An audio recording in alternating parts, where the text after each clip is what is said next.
So when did you join the Marines? I joined in 1940 in July, and I was just turned 17. And so by the time you came to New Zealand, how old were you? Well, I was just 18 because we landed at Guadalcanal in 42, August 7th, 42. And then you went to go through training at San Diego at the recruit depot. Then we were at Camp Elliott, then we went to Fiji and Samoa, and then to Guadalcanal. And stayed there till we come February of 43. We come around and down into Aotea Wharf and up to Paekakarki. You were saying you didn't know until you came around the corner that you were coming to New Zealand. What was your first impression? Well, the thing is that where we come from, like in Denver, Colorado, where I was raised, and back in the middle of the states, that you get to the point that you've never seen the ocean. You've never seen anything out there like that, ships and all this other stuff. So we went by train from Denver to Los Angeles and then down to San Diego to recruit vehicle. And it was a whole new world to us. And there was 4 of us. We were just 17 years old, and the first time we seen the outside of the country there. And it was really good. And we trained at Camp Elliott, California, which is out just above San Diego, and 2nd Regiment, 2nd Division. And then we left there on July 1st, and we were landed in Guadalcanal August 7th, 42. Now you were posted up here in Camp Mackay? Yeah. We come down, on February of 43, all 2nd Regiment, and we all come back here to form the 2nd Marine Division. And so we come down here. We didn't know we were coming here because when you was aboard ship, that you didn't know where you were going. They didn't tell you a thing. And the only time we found out we were going to New Zealand when we was going in Cook Strait, and we asked questions and nothing. And then when we get around the corner and we seen Wellington, the city, but we didn't. They told us New Zealand just when it was getting here. And we didn't know, I didn't know where New Zealand was. I never heard of New Zealand before then. So you didn't have a clue. You just thought it was another island. So when you got into harbour, we've been told that the Americans had got into the habit of emptying the ships completely. Yeah. Well, we landed at Aotea Wharf, and we were all up on the deck waiting, and we looked and seen the white ladies and girls and everything, because none of the ladies over in Guadalcanal, they're all a little bit dark. It's a terrible thing to say, but it was a change, and to see it and everything, it was really great. And the Aotea Wharf, and we went to come out to camp out here at Paekakarki, and went up. We were up on the hillside, 2nd Regiment, at Mackay's Crossing, and seen the tents and everything, and we tried to settle in, but they took us into working parties into unload the ships and reload them because they loaded them the wrong way, and what a mess that was. And then we come back to camp, and we spent the rest of the time, we got liberty maybe every 3 days and go into town. And I met Marjorie, and I think it was September, and we got married. And I don't know why we got married. We were both 18, and I told her that I was going to be leaving on November the 1st for Tarawa, and that was a sad time. But it happened. So I took off, and we went to Tarawa, and then I spent the rest of the time in the Pacific. From Tarawa, we went to Honolulu and went over to Hawaii, the Big Island, and trained again, and then we went over the Marianas to Saipan, Tinian. And then we went to, stayed there and kept training, and then we went to Okinawa. And then I was sent back to the hospital. I had malaria that bad that I couldn't do anymore.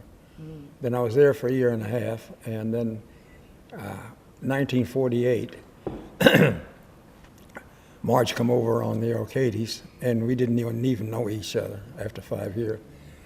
And Do you need it? Would you like a glass of water? no, that's You're fine. okay? So anyway, Dale Stout asked her, we were down there, we were going to meet her. And he says, what did she look like? And all I could say is, how the hell do I know? I haven't seen her for 5 years. So you got married and you left for 5 years. Yeah, and stupid. And it wasn't because she was pregnant or anything like that. We were just silly, I guess. In love? I guess. I don't know. I can't spell that word. But you stayed with her for the rest of your life. Yeah. And then she stayed there, and my oldest boy was with me, Dave Welling. He was born in Hawaii, and we got remarried in Honolulu. So, did you do any of the landing exercises in Paekakarki that happened? No. I was always here. I was an engineer, and I was doing things and building things and trying to do things, and all that. And I was here when that happened. So tell us a little bit about that, what happened that day. Did it all happen, was there just one accident, or were there multiple accidents? Well, what happened, they were unloaded out on the other side of Kapiti Island, the big ships. And a storm come up, and they called off the landings. But a lot of the Higgins boats had already been lined up to go in.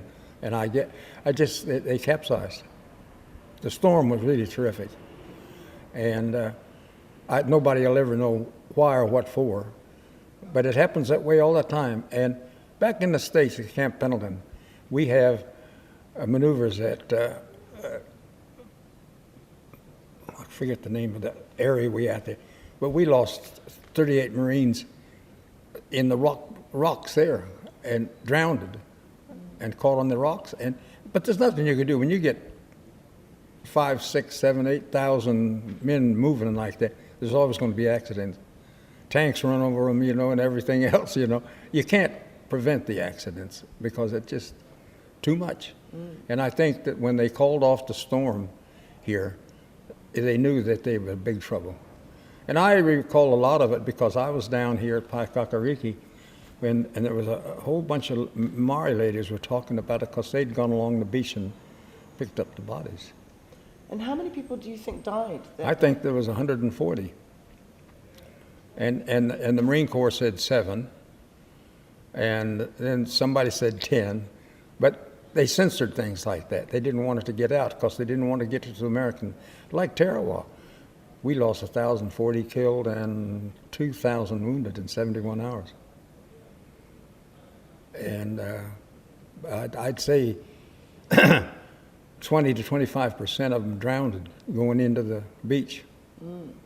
It's interesting. I've got a contact of someone who was actually hired to go and pick up bodies as far down as Tatahi Bay and as far north as Tohoro. That's right. When you were in the camp, were you in the camp on the day the accident happened? Mm-hmm. What was the atmosphere like in the camp? Did you see the bodies come in? There's nothing you can do. And it's one of those things that happen with these amphibious landings. That anything can happen. And the storm come up, and it was a terrific storm. And these Higgins boats are only made of plywood, and they put approximately 20 people in to each one of them. And when they go off the ship, you go down, you take a chance because you go off on rope ladders, and you have to hold on to the vertical and put your feet into the horizontal rope thing. And a lot of people would get halfway down, and the Higgins boat would come up, and the big boat would go down, and they get caught between the ship and everything, and there's nothing you can do. But you got to be smart enough. And in those days, in our 782 gear, web gear, we had hooks. And we were told and knew that you got to unhook all your web gear so that you can get out of it if you go in the water. And a lot of people didn't do it. So it happens. And any amphibious landing, there's going to be casualties. There's no way around you get it. And you just got to be careful. And they say that the bodies were buried up in Mackay's cemetery. Well, I didn't know about that. I remember there was some Maori women here at the Paekak pub who helped bring bodies up off the beach. And that's about all I know about it, because I wasn't involved picking up the bodies or anything like that. But it was a damn shame, but they were already in the boats when the storm come up, so there was nothing they could do. And during the war, when accidents like that would happen and they would bury people, what was the ceremony? Was bugle play? Or no. You give American government, they always bring their boys home. And even today, they're still looking for some flyers and everything. But they took the Marines back there. They did. They exhumed the bodies 6 months later. And they did that to all the war. And in Guadalcanal, all the bodies were recovered and taken back there. And it's still that way, and they bring them all home. So it's a good thing. Mm. And you're fortunate. I've been fortunate right through the whole war into Korea. That I didn't get hurt badly at all. Mine was fungus and malaria and dengue fever and all this other stuff. And I've survived the whole thing into this now, and I just loving life. There are things. I mean, my great uncle Harry was in Guadalcanal as part of the New Zealand force there. And he, when he came home, apparently had screaming nightmares for years and years afterwards. A lot of people today, and that one guy was talking about him and his wife there. It's never bothered me one way or the other, and I spoke to the Lions Club down in the Rakaya River, and there was about 50, 60 people there, and they kept asking me questions. How did I feel? Killing people. And I said, I don't have any feelings at all. That's just your job.